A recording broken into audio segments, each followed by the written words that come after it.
So we had a lively discussion on the Young Turks last Friday about police brutality. Ben Mankiewicz and I have a acute disagreement, which I think if you notice in this clip, Cenk Uygur agrees with me on. But it's fun to watch Ben, who's normally calm and collected, go bonkers. Cell phone video of a police officer putting his gun to the head of a man that he was pulling over has, against all odds, considering that this is the United States, actually resulted in a criminal conviction of the police officer. No. It's amazing. What, he must have did something else. Maybe. Did he have a joint in his pocket when he did it? Maybe. Here's the actual name video. Is Santiago. Here's the video of him Maybe doing order the code red. Video this. Get back over there. Video this. Okay? He put his gun on my head. You're right. He put his gun on my head. Hey, Slim, get back in the car. Get back in the car now. I'm not going to tell you again. Get back in the car. Get back in the car. Get back in the car. Go ahead. I dare you to fucking fight me, son. Get back in the car. Get back in the car. Sir, step out the vehicle. Wow. Okay, that's that guy's out of control. that guy he was trying to arrest is the bravest man in That America. guy, he's got stones. Yeah, he's got brass balls there. He's got steel in his Or he doesn't watch the news. No, or he know knows how he can often get shot that either results way. in- yeah. He knows he's going to get shot if I That's get in the possible, car. I yeah. can get shot if I stand out Oh, here. yeah, we've had the video of the hands on the hood. They walk up to the guy with the hands on the hood and begin tasing him. Yeah. Yeah. Well, look, man, and he did the smart thing, at least, of not fighting back even one scintilla, right? I mean, that guy was looking for an excuse. Waiting. No one has Right. ever more wanted to shoot someone in the head than that guy. You saw him do, maybe we can show it again. He did this with his arms, like he Yeah. was getting ready to do something. Yeah, I tell you, Guys, a lot of these cops unarmed. are roiding, I'm telling you. He just The desperately guy wanted to doesn't shoot have him a in the gun on face. him. He's not threatening him. He puts a gun to his head. So but that is how cops are trained, right? They're trained like if they don't have your command, you escalate. Again, he's escalating. It's the cop escalating. It's not the other way. But they're not really trained that way. But they're certainly not trained to put a gun to a guy's head. No. I agree with both of you guys. They're not trained to put the gun to the head, of course. But they are, unfortunately, implicitly trained to escalate.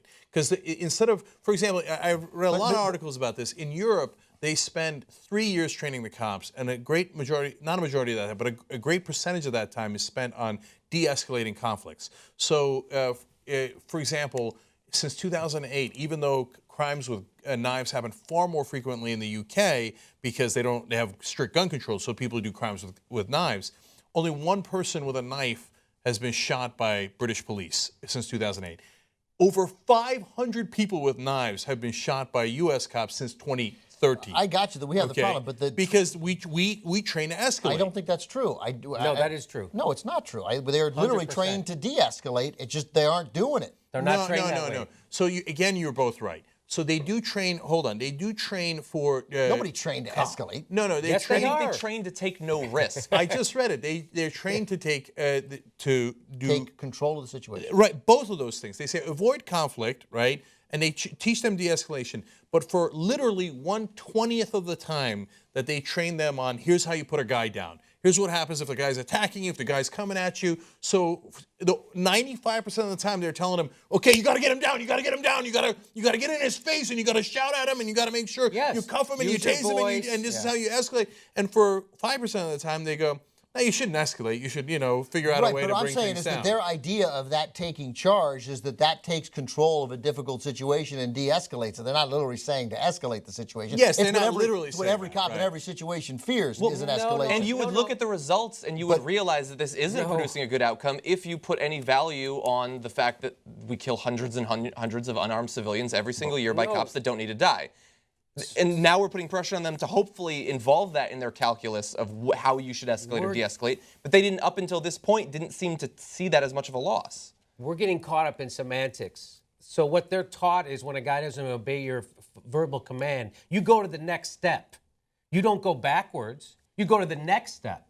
So if you don't have immediate control of a situation, you don't de-escalate it, you escalate it. So they don't say escalate it, but they say go to the next step. And by the way, be wary, this guy's going to shoot you. So at every moment, be paranoid he's going to kill you, so you be ready to kill him first, which is you're already taking whatever. This situation, the guy got pulled over, he doesn't even have a fucking gun on him. The guy's got his, so they're always taught to go to that, they're never taught to back off.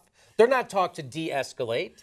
So, two more facts about this. In Europe, the standard for shooting someone is it must be absolutely necessary. That's the standard. Okay. In America, the standard is it has to be, quote, reasonable. If you fear for your life, that's all. Yeah. If you right. And they're taught to fear for their life. Exactly. That goes to the second point. So first of all, the standards, the legal standards and the training standards are enormously important. If you teach someone de-escalate, de-escalate, de-escalate, and you don't shoot someone, it is unless your life is in absolute danger and it's absolutely necessary that you do it that second, right? Or you teach them, shoot it when it's reasonable, you know. And by the way, the second part is your life's in constant danger. You're in danger, Yes. you're in danger. They can get out of a car and shoot you within Yes. 1 second. Don't give them that opportunity. And then you sprinkle in the stereotypes that's at a best case scenario in the back of our minds, if not in the front of some people's minds, which is black guys are dangerous, black guys are bigger than you, young black kids actually are actually older. You know, by 4 years, according to studies, they see a 12-year-old black kid and they think he's 16 years old on average, right? So a guy like this, he sees a African-American guy who's a little bigger than him, and you've got a toxic stew there, right? I'm afraid of this guy, and he's not listening to my order, and I was told not to back down, and I was told to shout louder and go to the next step. And what is a guy, even though he wasn't trained to put the gun to his head, what does he think? He thinks, I'm going to put the gun to his head, right? Yeah. And by the way, though, the good news is that he has been arrested, and it is wrong. And at least we're beginning the path to recovery in some ways, small ways, where we look at that tape, and thank God there's tape on it, and they go, that's bad. You shouldn't do that. And what did the guy, how long is he convicted? What was his sentence, John? So that was Officer Genceski Santiago. He was convicted by a judge on Wednesday of this week of 2 counts of assault, a handgun offense, and misconduct in office. He's been suspended without pay since his indictment back in March. The chief, Mark Magao, will decide whether to fire the officer once an internal investigation is complete. So the actual conviction isn't yet a guarantee that he will be fired. But now, look, we've been showing over and over that cell phone video. Now imagine if the video hadn't existed. Nothing would have happened. Nothing. What would have happened? Absolutely nothing would happen. They're still not sure they're going to fire him. You think without the video, they would have taken any action? Of course not. And so that goes to my point that I've been making for a couple of years now, that you go, oh, well, this guy's just obviously out of control. All the cops don't do that. All the cops aren't maniacs. He's a bad apple. He still is. They're not even, he's convicted. They have the videotape. We still might have him hang around. They're all fucked up.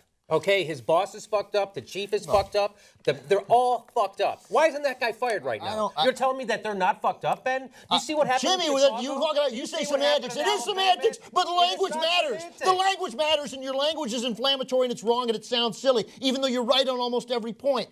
They don't escalate. They're not taught to escalate, so it's important that we use the right language. They're literally not taught to escalate the situation. Find me one cop. You won't do it. You won't find it because it doesn't exist.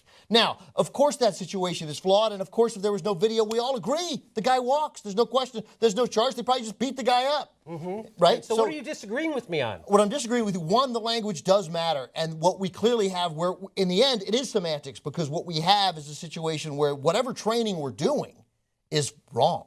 It's wrong. They do it better in Europe. It's wrong here. But like what John just read doesn't mean that the cop's boss probably can't wait to fire him. But he's got a police union to deal with, and there's a process they have to go through, and he's not able to fire him yet. So you're giving a benefit of the doubt to this guy. I'm not giving a nothing about. You know, I know more than you because I listened to the fucking story. You know nothing about. You know less. What do you know that I don't know? What do you know that I don't know? I have a sense of history, especially recent history, the stories we've been covering, and again, I've been yelled at like this and then proven right many, many times about this stuff on the show. So I can't wait to replay this tape again. I can't wait for it either. So when that guy's fired, will you say you're wrong? So I don't know. What? No, I'm not going to say I'm wrong. That's a fucked up culture. We have a fucked up police culture. I agree. From coast to coast, so I don't even know what you're arguing with me about. I'm arguing about the sort of recklessness of the language that ends up undermining the very movement that you were trying to support. So let me try to summarize here, because again, it's going to frustrate some people, but I agree with both of you. Okay,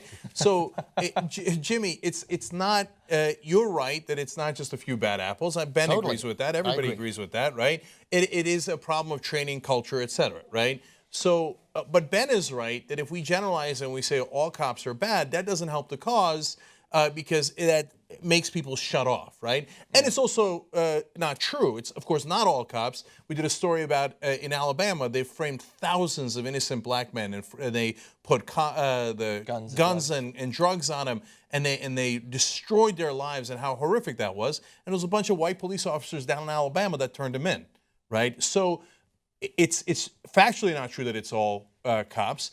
So it's better to stick with language that is true, which is, hey, there's a problem with the training, there's a problem with the culture, let's fix that. And if this guy doesn't get fired, that's an outrage. That's true.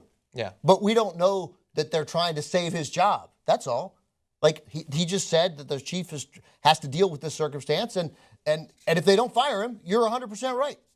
But we have no evidence that they're not going to fire him, or that they're not going to fire him, or that we have no evidence what happens to this guy down the road. He just got convicted this week. He was convicted. That's a good thing. I'm just going off of recent history, the corruption we see coast to coast every time, and it's not a bad apple. It's the system, and that's what I'm saying. I And agree. I'm saying that I agree the system is That's messed what up. I'm saying. So I think that I think we agree 99% on this. I agree with all three of you. So what do you think? Let me know in the comments. Was I wrong? If I'm wrong, I'll take it. If I was right, I want to know. Let me know, and I'm going to join in the discussion right below.